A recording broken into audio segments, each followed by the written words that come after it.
The global financial landscape may be on the brink of a massive shift. With the upcoming BRICS summit in Kazan, Russia, there's serious talk of de-dollarization and the creation of an alternative payment system. But could this summit be the moment when BRICS forms its own Bretton Woods? As the Kazan BRICS summit approaches, serious discussions have emerged in Moscow and other capitals about designing a brand new financial architecture. But what exactly is on the table? Andrei Mikhailishin, head of the BRICS Business Council's Financial Services Task Force, revealed several top projects, including a common unit of account, known as the unit. This common unit will be pegged 40% to gold and 60% to a basket of BRICS national currencies. Why?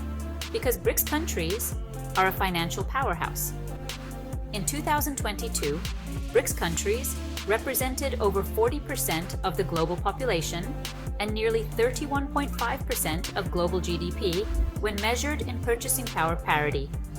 By tying this unit to both gold and currency baskets, the aim is to stabilize exchange rates and facilitate easier trade between BRICS nations.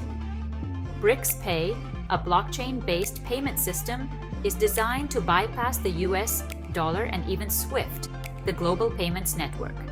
What's groundbreaking here? More than 159 participants might be ready to adopt this system, enabling seamless, sanction-evading cross-border payments. BRICS Bridge, a platform for multilateral settlements and payments, would connect the financial markets of BRICS members using their own digital currencies, complementing systems like Russia's SPFS and Iran's CPAM. These countries already settle 60% of their bilateral trade in their national currencies, significantly reducing their reliance on the US dollar. The unit, as a common unit of account, holds massive potential. Why? It tackles one of the biggest challenges BRICS countries face: exchange rate volatility. For example, Russia and India have faced growing issues with accumulating large amounts of Indian rupees from energy trade. This excess of rupees, which can't easily be converted, destabilizes both countries' trade balances. By introducing the unit, BRICS hopes to balance payments more smoothly. Keep in mind, the total trade volume between BRICS countries exceeds $7 trillion annually, making such a tool essential. Moreover, the current share of global reserves held in US dollars has been steadily declining, from 71% in 2000 to around 58% by 2023. As more countries within BRICS and beyond diversify their reserves, the unit could become a valuable asset for global financial stability. The question remains, is BRICS ready to be a real actor on the global financial stage? Two Russian analysts weighed in. One pointed to a Kissinger moment, an analogy to Henry Kissinger's famous remark during the Cold War, asking, "When I want to talk to Europe, who do I call?" Today, BRICS has the opportunity to consolidate its power and become a cohesive global force. According to the analysts, a formal BRICS number could soon be created, an organization that offers clarity and leadership in financial matters. With over 40% of the global population, BRICS has the demographic and economic leverage to create real change. One pivotal piece of the BRICS financial puzzle is the new development bank, also known as the BRICS Bank, based in Shanghai. The NDB has so far underperformed its potential, largely because its operations have remained linked to the US dollar. But a reshuffle is on the horizon. There's a 60% chance that Alexei Mosin, Russia's current IMF executive director, will be appointed as the next head of the NDB. A new direction under Mosin could focus heavily on cross-border payments among BRICS members, an essential step towards de-dollarization.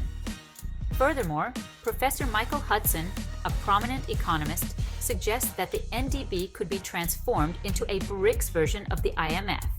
Instead of relying on US-dominated special drawing rights, BRICS could issue its own version, a Bancor-style SDR used exclusively for settlements among BRICS countries.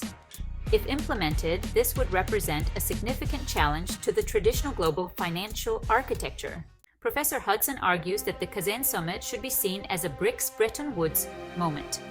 For context, the Bretton Woods Conference of 1944 laid the foundation for the post-World War II global financial system, establishing the IMF and the World Bank.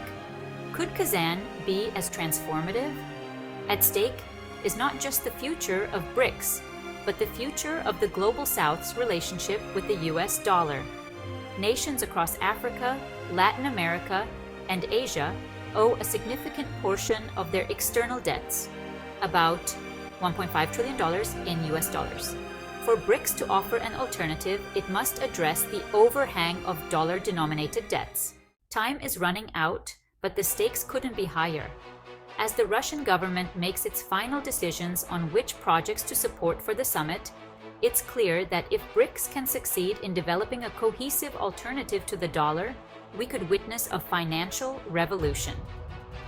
With the US national debt now surpassing $35 trillion, BRICS might be well positioned to present an alternative financial framework that can eventually rival the Bretton Woods system. Will the Kazan summit mark the beginning of a new BRICS-led financial order? Time will tell, but one thing is clear. The Global South is increasingly unwilling to be tethered to the US dollar, and BRICS is emerging as a key player in the quest for financial independence. The coming weeks will be critical, and we'll be following these developments closely.